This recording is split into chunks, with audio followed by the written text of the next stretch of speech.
The real limiting factor into growing or scaling your real estate portfolio isn't the lack of deals. The real limiting factor for even top investors is access to capital. And I would add to that, understanding the most efficient way to use that capital while mitigating the risks to you. If you've been trying to grow your real estate portfolio by saving for a down payment and you see other investors scaling 2, 3 properties at a time, and you're wondering how they're doing this, if you keep doing what you're doing, you will grow, but you're not really scaling. Hi, I'm Peter with the Clear Close, the mortgage experts that help you get clear to close on your next mortgage. And collectively as a team, we've funded over $1 billion in loans and helped thousands of investors scale their real estate portfolios. And in this video, I'm going to be showing you what our top clients, not corporations, just regular people like you and me, what they're doing that's different. After thousands of calls and funded loans, we've uncovered 5 principles that the elite investors live by and operate by. And you're going to want to pay special attention to number 3. But before we begin, this video is not for you if you're looking for some sort of like financial hack or a shortcut or a get rich quick scheme. This video is if you're into repeatable, consistent, long-term growth. You know, the kind that compounds for like 10 to 20 years. And also this video is not financial advice. We are licensed mortgage originators and brokers, but we are not financial advisors. We're not CPAs. We are not telling you what to do with your money. We're just sharing patterns that we recognize in our top clients. And we want to share that knowledge with you. All right, now that we got that out of the way, if you're ready, I'm ready. Let's lock in. Starting with number 1. The first principle is securing capital before you actually need it. Here's what happens in a lot of cases. People go looking on Zillow or Redfin or talking to their real estate agent. They go looking for a house that fits the criteria. They find the perfect house and they want to put a bid on it, but you don't have the down payment in your bank account. Well, how do you get access to the capital? If you're a homeowner, you can get a HELOC. It's basically getting a line of credit using the equity in your home. And if you want to learn more about that, we have more videos that explain it on our channel. Links are in the description and the pinned comments. Get a HELOC, use that as a down payment. But if you're looking for the house first and then get the HELOC after, there's a good chance that you're going to miss out on that house because it takes time to secure that capital to get approved on that HELOC. And then one of these 3 things happen. You overpay because you're desperate, the deal gets delayed and you eventually lose out on it, or you just miss the window entirely. And if you've ever gone home shopping recently, you know what this feels like. You're bidding against everyone else, especially when you found that perfect home. It's most likely going to be the perfect home for a lot of other people too. And if you don't move fast and aggressively, chances are you're not going to win that bid. No matter how great you are at finding the actual home that's going to start cash flowing you right away, if you don't have access to capital to get that deal done, it's a non-starter. Experienced investors and buyers know this, so they'll obviously come prepared, whether that means they have cash sitting in their bank account that they can show as proof of funds, or they have something like a line of credit where they can deploy that money very rapidly.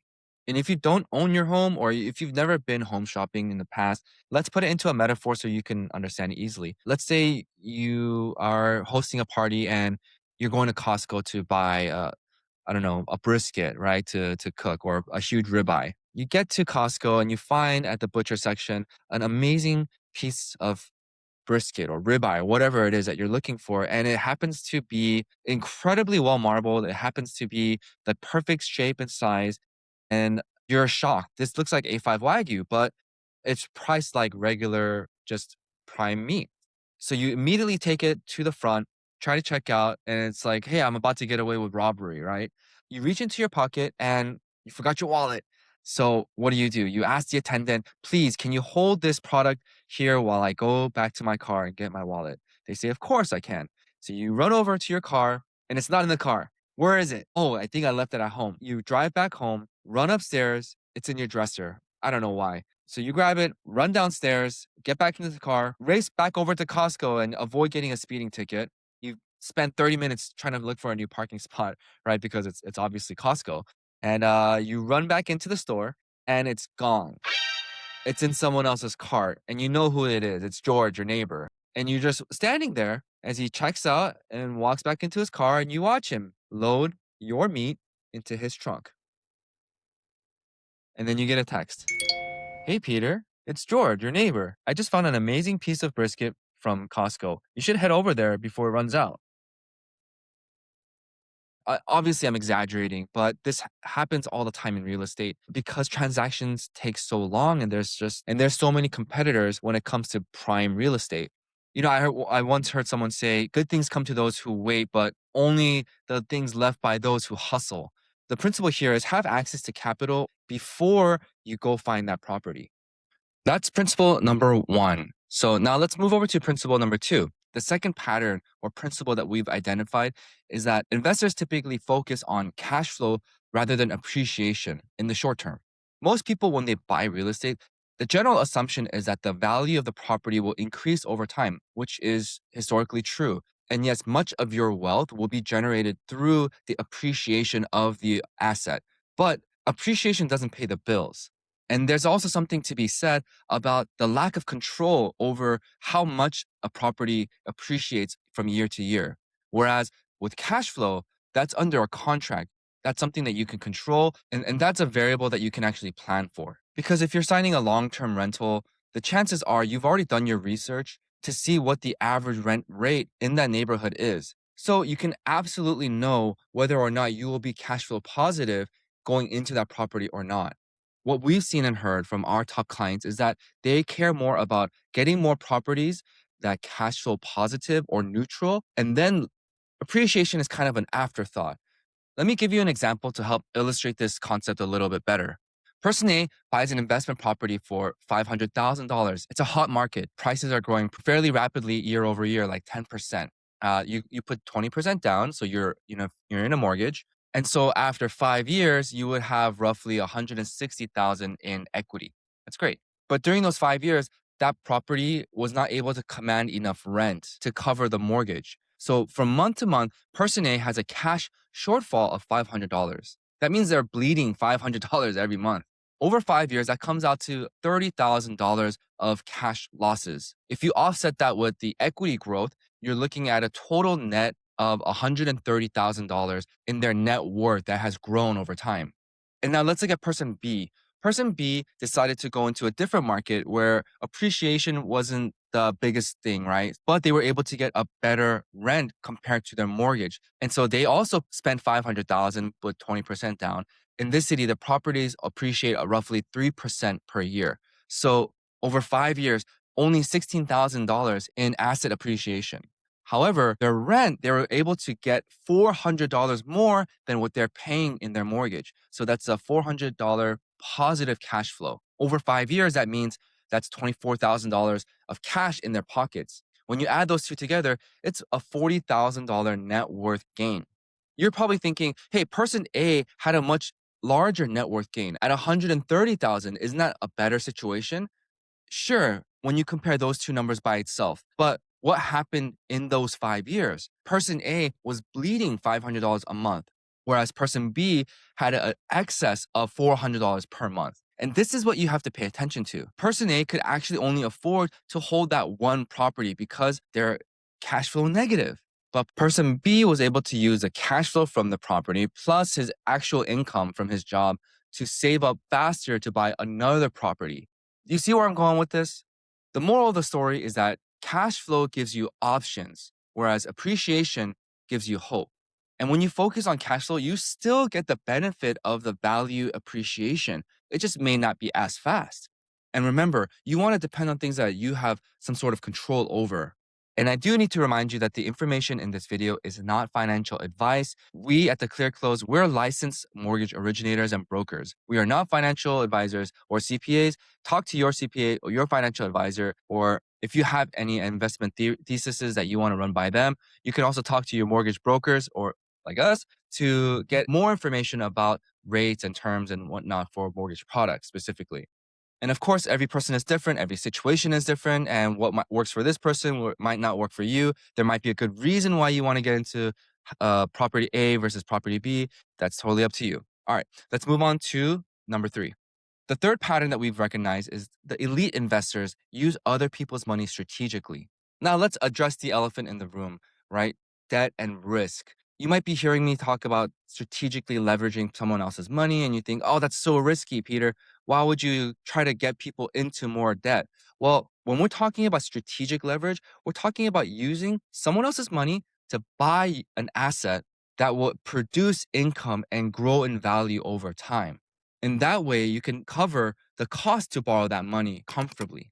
And this is the principle that every elite investor understands and lives by and operates by. So here's another example. Let's say person A has $100,000 sitting in their bank account. They could buy a $100,000 rental property straight up in cash. Just imagine there's a good rental property that exists out there for $100,000. If that property generates a 6% cash on cash return, then the person A will be making 6K a year. That's not bad. But what an elite investor would do is use that same $100,000 in their bank account and put 25,000 down on four separate properties. And yes, they would have four separate mortgages, but they also would control $400,000 worth of real estate. And each property would generate a 6% full value return, which is $24,000 per year. And even if you take out the mortgage payments on all four properties, let's just say each property costs $4,000 in mortgage payments, right? I mean, that's kind of a lot. And that's $16,000 a year.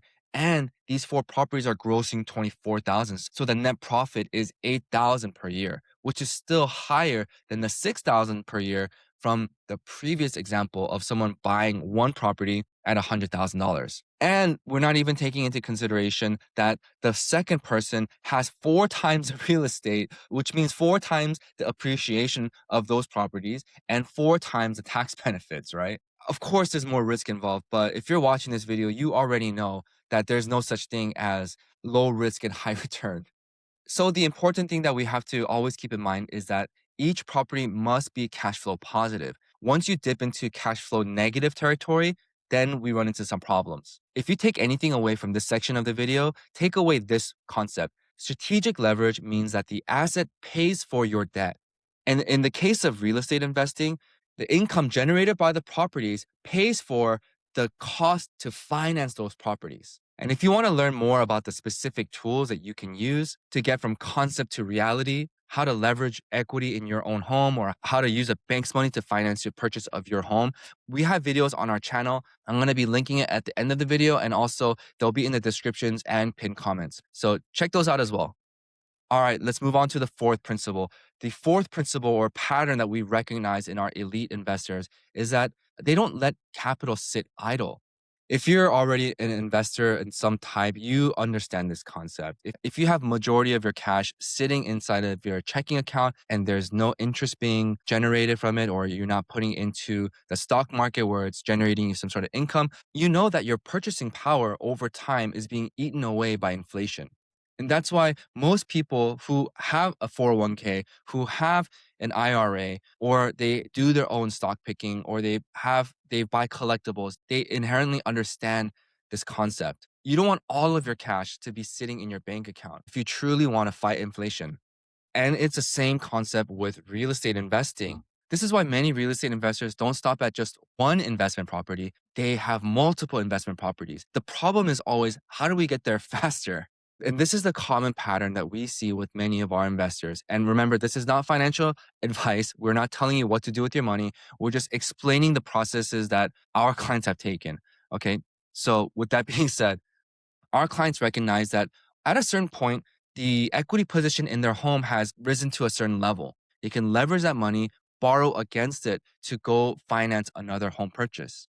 And they typically use more than 40 or 50% down payment because they understand cash flow. The greater down payment that you have, the lower your monthly payment for your mortgage will be.